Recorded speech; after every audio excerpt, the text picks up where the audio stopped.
share tentang cost control ya. Jadi cost control itu adalah, semacam, pekerjaan dari bagian dari departemen accounting ya.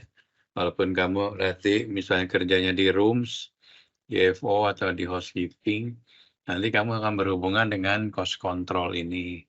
Jadi cost control ini kerjanya adalah mengendalikan biaya-biaya yang ada di hotel, termasuk kalau kamu misalnya ngorder barang-barang housekeeping gitu kan. Jadi kamu akan dicek dulu sama cost control, kira-kira kamu perlu sleeper, misalnya mintanya 1.000 pieces gitu ya. Ternyata sama cost control dicek, rata-rata okupansi hotel kamu misalnya perlunya hanya 500 gitu kan. Nanti dia akan tanya ke kamu sebagai user, kenapa mintanya 1.000 padahal kan okupansinya atau konsumsinya rata-rata sebulan makanya cuma 500. Heeh. Kamu harus bisa menjawab itu gitu kan, itu adalah salah satu alat untuk mengkontrol biaya-biaya gitu ya. Tampilannya udah jelas? Suara saya jelas? Jelas, Pak. Iya.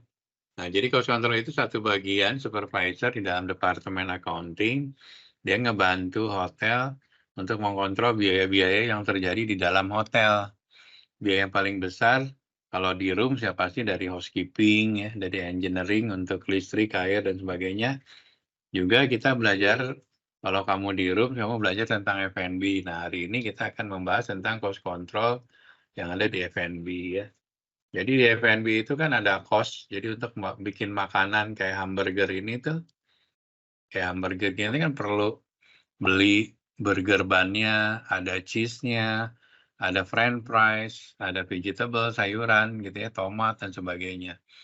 Nah, untuk menjual hamburger, misalnya satu hamburgernya harganya 100.000 gitu kan ya, dibutuhkan cost atau biaya untuk beli kentang, untuk beli misalnya sausage, atau beli burger bun, dan sebagainya, atau bikin ya, tergantung kalau kamu hotel ada pastry-nya kamu bikin, tapi sekarang banyak juga hotel yang beli burger bun-nya gitu ya. Nah, jadi untuk menjual satu hamburger lengkap dengan french fries dan sebagainya, akan timbul biaya. Biayanya itu bisa biaya produksi atau biaya pembelian ya. Nah, nanti kita sebagai cost control itu kerjanya menghitung biaya-biaya ini apa aja untuk jual hamburger itu. Misalnya dijual 100.000, cost atau modalnya 30.000, berarti food cost-nya adalah 30 dibagi 100. 30.000 dibagi 100.000, yaitu food cost-nya 30%. Jadi gitu ya, nanti kalau kamu nanti ditanya berapa food cost-nya, cara ngitung food cost itu, jadi hitung bahan-bahannya, dibagi dengan harga jualnya, selling price-nya ya.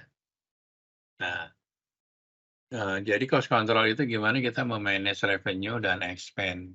Kalau revenue kan bagiannya orang sales, anak FO. Nah, kalau expense sama cost, nanti bagian accounting yang ngontrolnya, termasuk departemen head juga kontrol ya. Gimana caranya supaya departemen tersebut cost-nya atau expense-nya tidak tidak berlebihan dan sebagainya ya. Kita lanjut.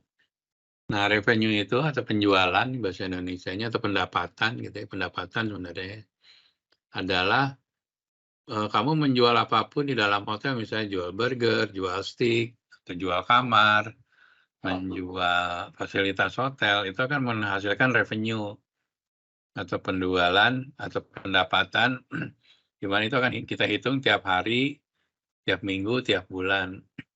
Penjualan itu bisa datang dari jualan tadi ya, makanan, jual kamar, ada jual lunch, dinner, minuman, dan sebagainya. Yang diproduksi oleh kitchen atau hotel gitu ya. Itu revenue-nya. Nah, expense-nya biaya. Kalau bahasa Indonesia, biayanya itu ada tadi yang saya bilang food cost ya. Untuk bikin hamburger, ada food cost-nya, burgernya berapa gitu. Tadi 30.000 gitu ya. Beverage cost, nah untuk jualan minuman alkohol gitu kan. Misal alkoholnya terdiri dari campuran A, B, C, D yang menghasilkan penjualannya misalnya Singapore Sling gitu ya. Dijual harganya 100.000. Masing-masing terdiri dari berapa portion minumannya itu. Berapa cost-nya, berapa biayanya. Nah, itu dihitung. termasuk juga labor. Labor itu ada biaya tenaga kerja. Kamu kan bayar gaji, nanti bayar buat asuransi kesehatannya, BPJS-nya, juga uang makan ya. Kalau kita dapat makan kan kita harus beli belanja makanannya. Nah, semua yang buat buat karyawan itu kita masukkan ke biaya gaji dan benefit ya. Benefit kayak tadi dia kan dapat makan ya pegawai hotel, terus dapat seragam, terus di laundry, dapat uniform dan sebagainya. Terus biaya yang lain-lain atau biaya yang di luar dari ini gitu ya. Nah, nanti kerjanya cost control ngitungin tuh semua biaya-biaya, tapi ngitungnya nggak manual ya, semuanya udah by system. Jadi kita nggak ada lagi kerjaan yang ngitung satu-satu pakai kalkulator, enggak. Tapi udah di by system, udah terhitung nanti food cost berapa, itu kerjanya kita adalah mengkontrol biayanya make sense nggak, biayanya sesuai budget nggak, biayanya udah dianggarkan nggak, ada biaya yang aneh-aneh nggak gitu kan. Gitu ya. Oke. Nah, seperti saya sampaikan tadi, jadi untuk bikin hamburger ini kan terdiri dari tadi ya, ada burger bun, ada cheese, ada meat, ada sayuran. Nah, total biaya untuk ini semua 30.000. Terus kamu jual di hotel harganya 100.000. Maka food cost-nya adalah 30.000 dibagi 100.000 atau 30%. Begitu juga dengan beverage. Jadi kita juga menghitung cost-nya beverage berapa sih gitu kan ya. Nah, kenapa cost harus dihitung ya supaya kita tahu kira-kira hotelnya untung, restorannya rugi apa untung gitu ya. Jadi kita menghitung seperti itu. Ini repotnya jalan ya. Oh, jalan. Oke. Lanjut. Nah, labor cost itu tadi ya biaya untuk biaya gaji, terus biaya karyawannya makan di kantin, terus biaya laundry-nya karyawan kalau ada seragamnya dicuci dan sebagainya. BPJS-nya kan BPJS-nya dibayar oleh perusahaan ya atau hotel. Nah, itu semua dihitung jadi satu dan nanti dilaporkan tiap akhir bulan. Jadi kalau kamu masuk sebagai pegawai kan kamu dapat gaji, terus kamu dapat apa lagi servis, terus kamu dapat lagi misalnya makan sekali dalam satu shift. Nah, semua biaya-biaya itu dihitung masuk ke labor cost ya. Sampai sini ada yang mau nanya nggak? 5A Palembang ada yang mau nanya? Walaupun ini mata kuliahnya F&B, tapi kamu harus tahu ya tentang biaya-biaya yang ada di hotel. Ada yang mau nanya? Kak Kunting udah dapat apa di sana mata kuliahnya? Udah diajarin apa aja Kunting? Taskia. Metode pembayaran, Pak. Pembayaran nih, oke. Oke, kita lanjut dari labor cost, jadi biaya gaji dan semuanya masuknya ke labor ya. Habis itu kita masuk ke, nah itu cara ngitung yang tadi saya sampaikan. Untuk bikin burger, di jualan hamburger kita jual $12. Cost-nya $3,6. Maka food cost-nya 3,6 dibagi 12, dibagi $12, yaitu 0,3. Biasanya kita kalikan dengan 100, jadi 30%. Nah, 30% ini cost-nya kecil atau gede? Kembali ke hotel masing-masing atau restoran masing-masing ya. Rata-rata sih di Indonesia food cost di 30 sampai dengan 40 lah ya. 40 kalau kondisinya misalnya hotel kamu nggak ada ballroom, nggak ada wedding-nya, biasanya cost-nya agak tinggi karena kamu hanya mengandalkan breakfast, hanya mengandalkan menu yang ala carte yang ada di restoran ya. Tapi kalau ada wedding itu bisa bantu kamu food cost bisa turun di 30, malah di bawah 30, bisa 28 dan sebagainya ya. Jadi semakin cost-nya semakin rendah, semakin untung perusahaannya atau hotelnya ya. Intinya gitu. Nah, ini cara menghitung cara menghitung profit di dalam contohnya restoran ya. Jadi revenue-nya restoran 100% dikurangin oleh cost-nya tadi. Mau food cost kayak, beverage cost kayak, kita kurangin. Terus bayar apa lagi? Biaya gaji, namanya masuk ke labor cost. Terus di luar dari ini masuknya ke other. Jadi revenue dikurang dikurang cost, dikurang labor cost, dikurang lagi expense, maka profit. Nah, ini laporan keuangan ini digunakan untuk kamu nanti sebagai pemilik hotel, pemilik restoran, kita harus tahu nih posisi kita tuh sebenarnya usaha kita untung atau rugi gitu ya. Bisa dilihat dari laporan seperti ini. Ya, ada yang mau nanya nggak?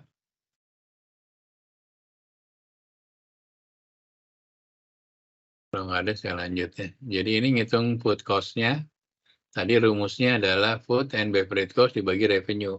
Revenue-nya revenue food and beverage juga ya. Misalnya kalau mau ngitung cost-nya nasi goreng ya di sini berarti cost-nya nasi goreng dibagi dengan harga jual nasi goreng.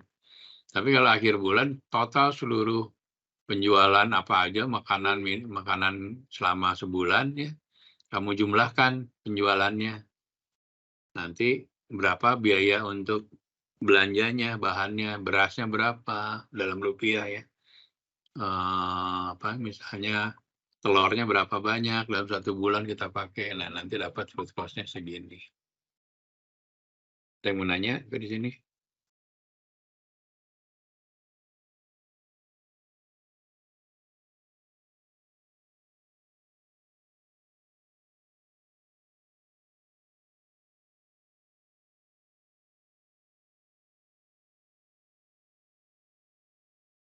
Nggak ada, saya lanjut ya. Jadi biaya pokoknya rumusnya gini ya, semua cost pembaginya itu adalah revenue ya. Jadi cuma menghitung cost apapun, menghitung labor cost dibaginya dengan revenue. Menghitung berapa persentase other expense dibagi sama revenue. Pokoknya pembaginya adalah revenue ya, kamu harus hafalin itu ya. Nanti kalau ada soalnya, berapa total labor cost-nya, nanti biaya gaji misalnya sebulan misal 100 juta, terus revenue-nya 1 miliar, berarti 100 juta dibagi 1 miliar, berarti 10% labor cost-nya ya. 10% dari mana? 100 juta dibagi 1 miliar. Ya, pokoknya pembaginya adalah revenue ya. Nah, nanti kamu di dalam laporan keuangan bisa lihat nih seperti di di tabel atau diagram seperti ini. Dari jualan kamu revenue-nya $400.000, kira-kira cost-nya yang paling gede mana nih? Oh, ternyata secara percentage adalah labor cost. Nah, kita bisa lihat juga nih di sini, oh iya benar yang paling gede misalnya labor cost. Sesudah itu adalah food and beverage cost. Nah, ini adalah dua cost yang sangat tinggi. Sehingga profitnya cuma $50.000 atau 12,5%. Nah, ini salah satu contoh kalau kamu bikin perusahaan, bikin hotel, bikin restoran untuk ngitung berapa profit or loss, berapa untung atau rugi, caranya gini ya. Jadi penjualannya berapa, dikurangi biaya gaji, food cost, beverage cost-nya, terus biaya lain-lain, maka dapatlah profit. Ya. Nah, profit ini adalah nanti dihitung kira-kira 12,5% itu bagi kamu menguntungkan nggak? Atau rata-rata industri hotel itu profitnya berapa persen sih? Restoran berapa persen sih? Nanti kamu bisa lihat dari kesehariannya.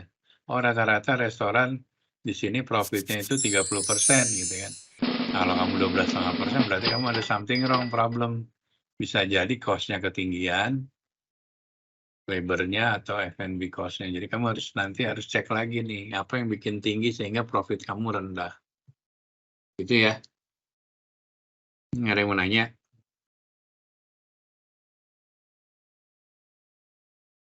Belum ada, Pak.